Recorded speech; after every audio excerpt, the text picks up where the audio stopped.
Hola colegas, ¿cómo están? En el video anterior vimos qué es el insomnio, cómo se diagnostica y por qué la terapia cognitivo-conductual es el tratamiento de primera línea. Hoy vamos a profundizar en otro aspecto clave, los medicamentos para el insomnio, cuándo usarlos, cómo funcionan, cuáles son sus beneficios y riesgos y cómo elegir la mejor opción para cada paciente. Antes de empezar, un recordatorio importante. La evidencia es consistente. La terapia cognitivo-conductual para el insomnio es el tratamiento más efectivo y con mayor duración de efecto. La medicación puede ayudar más rápido si es necesaria en situaciones clínicas particulares, pero sus beneficios suelen desaparecer cuando se suspende y puede generar dependencia si se utiliza de forma inadecuada.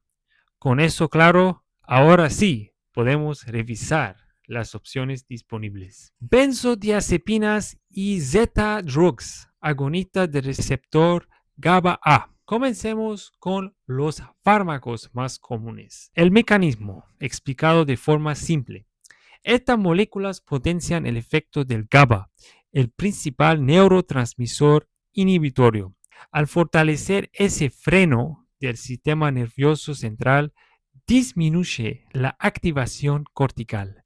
Se facilita conciliar el sueño, se reducen los despertares nocturnos. Benzodiazepinas y Z-drugs comparten el mismo sitio de unión GABA-A, por lo que tienen efectos y riesgos muy similares. Los Z-drugs son zolpidem, zopiclona, zaleplon. Algunas muestran algo más de selectividad hacia subunidades asociadas al sueño, pero en la práctica lo más relevante es la vida media. Vida media corta, menos somnolencia residual, menos interferencia al día siguiente. Vida media larga, sedación prolongada. Hablemos de eficacia. Los medicamentos reducen la latencia para dormir, disminuyen tiempo despierto después de conciliar, aumentan solo ligeramente el tiempo total de sueño. Los efectos adversos relevantes son amnesia anterograda, menos de 5%, sedación al día siguiente 5 a 10%, comportamientos complejos durante el sueño 3 a 5%, como caminar, comer, incluso conducir. Eso es un black box warning. Riesgo aumentado cuando se combinan con alcohol u otros sedantes. Se usan dosis altas o se eligen moléculas de vida media larga. Riesgos a largo plazo. Tolerancia y dependencia en 20 a 50% de usuarios nocturnos, mayor riesgo de caídas y fracturas, posible asociación con demencia, aunque con múltiples factores de confusión. Conclusión práctica, son útiles para alivio rápido, pero no ideales para uso prolongado. Ahora hablemos de antidepresivos sedantes, como tricíclicos y heterocíclicos. Esos incluyen doxepina, 3 a 6 miligramos, trazodona, mirtazapina, amitriptilina. ¿Cómo funcionan? A dosis bajas actúan principalmente como antihistamínicos o moduladores de señales que mantienen la vigilia. Por ello, suelen ser más útiles para mantener el sueño que para iniciarlo. La evidencia clínica. La doxepina es el único aprobado específicamente para insomnio. Trazodona tiene resultados inconsistentes. Mirtazapina ayuda pero con carga metabólica importante. Hablemos de efectos adversos. Sedación, boca seca, hipotensión, riesgo de arritmias en tricíclicos. Mirtazapina tiene el efecto de aumentar el apetito y peso. Ahora, antipsicóticos sedantes, por ejemplo, quetiapina y olanzapina. Esos solo deben usarse si existe comorbilidad psiquiátrica real, no recomendados para insomnio primario. Ahora hablemos de antagonistas duales de orexina. DORAs. Suvorexant, lemborexant, daridorexant. ¿Cuál es el mecanismo? La orexina es una señal de vigilia. Cuando lo bloqueamos, disminuye la activación del sistema de alerta. El sueño aparece de forma más fisiológica. La evidencia. Son efectivos para inicio y mantenimiento. Menos deterioro cognitivo que agonistas GABA-A. Buena opción en adultos mayores. Contradicción. Narcolepsia. Efectos adversos. Somnolencia, fatiga, sueños anormales. Ahora hablemos de melatonina y agonistas de melatonina. Esos incluyen melatonina, ramelteón, tasimelteón. ¿Cuál es el mecanismo? Actúan sobre receptores MT1 y MT2 vinculados al reloj circadiano. No son sedantes potentes. ¿Cuáles son las indicaciones clínicas para la dificultad para conciliar el sueño, trastornos del ritmo circadiano, jet lag y trabajo por turnos? La evidencia dice que hay un efecto pequeño en latencia de sueño, casi nulo en mantenimiento, limitada utilidad en adultos sanos. En pediatría hay evidencia sólida solo en trastornos del neurodesarrollo.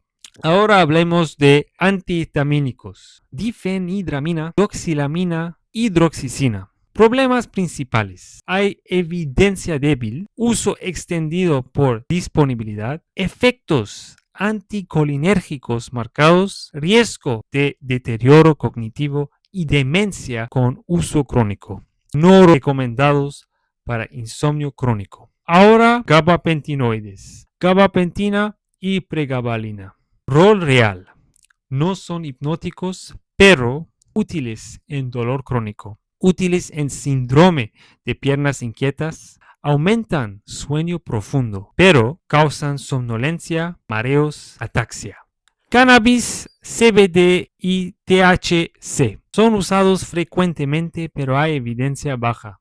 Hallazgos: CBD estimulante a dosis baja, sedante a dosis altas. THC sedante inicial, pero desarrolla tolerancia rápidamente. La calidad de evidencia es insuficiente. Ahora vamos a hablar sobre cómo elegir la medicación. Son reglas prácticas del New England Journal of Medicine.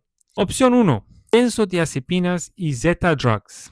Preferir si el problema principal es conciliar el sueño, el paciente es joven, se anticipa uso a corto plazo como el estrés agudo, duelo, crisis. Opción 2: fármacos heterocíclicos en baja dosis o antagonistas de orexina. Preferir si el problema es mantener el sueño, el paciente es mayor, hay riesgo de abuso, hay apnea del sueño, GABA-A puede empeorar la respiración. Adultos mayores, criterios de Beers: a evitar benzodiazepinas, hipnóticos Z, tricíclicos a dosis altas. Pero el criterio de Beers no incluye doxepina baja dosis, trazodona, antagonistas de orexina. ¿Cómo iniciar y suspender el tratamiento? Inicio: uso nocturno continuo durante 2 a 4 semanas. Reevaluar eficacia y tolerabilidad. Si continúa, preferir administración intermitente 2 a 4 veces por semana. Y cuando hay que hacer la suspensión para evitar rebote, reducir la dosis 25% por semana. Ahora la pregunta va a ser: medicación o TCCI. ¿Qué funciona mejor? En las primeras semanas, tanto la medicación como la TCCI mejoran el sueño de manera comparable, aunque la medicación suele aumentar el tiempo total de sueño aún más que la TCCI. Cuando hacemos la combinación, eso mejora más rápida que TCC sola. Pero a largo plazo, los beneficios de la combinación TCCI más medicación desaparecen después de la semana 4 y 5, cuando ya no supera la TCC sola.